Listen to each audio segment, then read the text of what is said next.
Grabbed from behind and beaten outside a light rail station in Minneapolis. Investigative reporter Eric Rasmussen worked for months to get this never-before-seen video of the incident involving private security and a multi-million-dollar contract you paid for that is supposed to improve safety. Eric joins us live on Lake Street in Minneapolis, where it happened. Eric.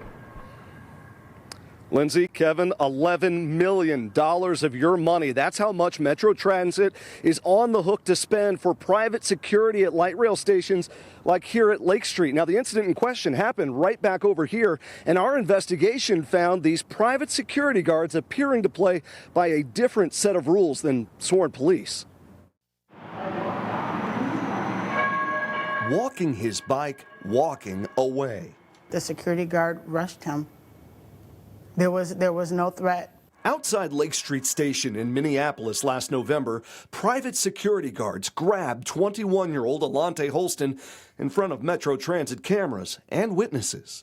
I mean, they threw him down pretty hard. It's video. I need to ask you about this incident with the security guards at Lake Street. That Metro Transit is only talking about after 5 investigates demanded answers. Certainly, anytime anybody alleges misconduct, we look into it. Holston's mom, Irvina Carter, had never seen this video until we showed it to her. What I saw shouldn't have happened and shouldn't have escalated like that. Like, I didn't see anything that my son did to prompt him to put his hands on him. Metro Transit's $11 million contract with security giant Allied Universal pays for supplemental guards to keep the peace at places such as Lake Street and spells out a duty to de-escalate. The video obtained by 5 investigates does show a guard had told Holston and 3 others to leave this lobby, which they did. But once outside, the commands shouted at Holston, "Change."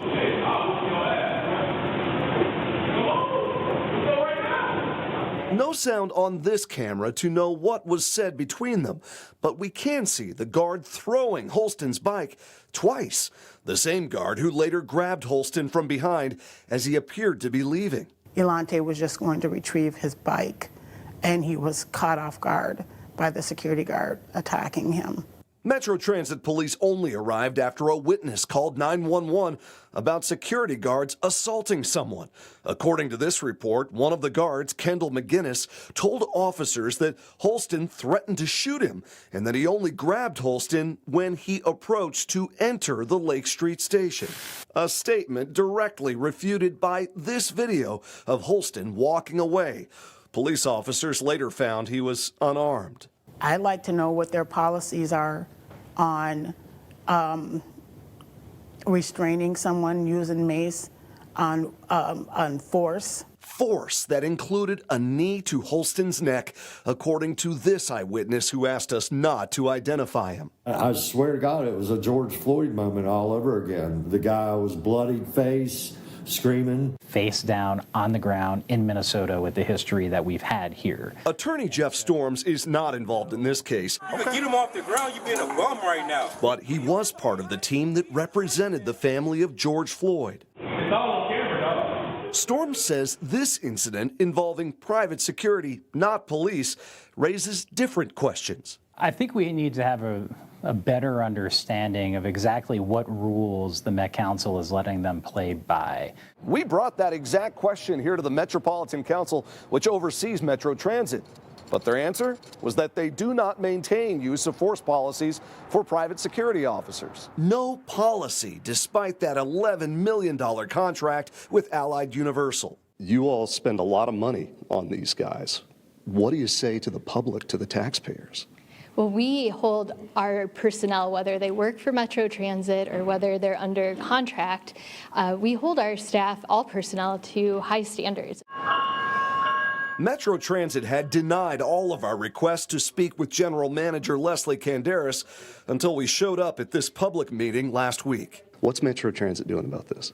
So first off, security at our locations is a top priority for us. Have you seen the video? Have I seen the video of the incident? I have seen, I think, parts of it. I'm not sure if I've seen what you've seen, but I have seen parts of it. What did you think when you saw it? I believe that we need to be looking into this situation. Allied will only say it has an active investigation. The company's contract requires it to produce and share special incident reports with Metro Transit. Yet for this incident, so chaotic, you could see a witness in red kicking one of the guards. The Met Council told us we are not aware of any reports created by the private contractor. Do you have any idea why they're not sharing these things? We are reviewing those processes because it is important that we have that documentation. What do you think to hear that? I think that somebody didn't do their job. You think somebody should lose their job over this? I think somebody's should. Now, Alante Holston's mom tells me that he transported himself to Regions Hospital for his injuries that day. Police issued him a trespass notice, but he was never charged with a crime in connection to this incident. I can tell you he is currently in the Ramsey County Jail on an unrelated case. Like so many, Holston's mom tells me he's been battling addiction, and they are working to get him into treatment. Eric, what happened to those security guards that we see in the video? Lindsay, we certainly asked, and Metro Transit tells me those guards continued to work on transit after that takedown out here back in November. Holston's mom says she wants to see criminal charges filed, so of course, you know, we'll continue to follow up. We know you will, Eric. Eric Rasmussen from 5 Investigates.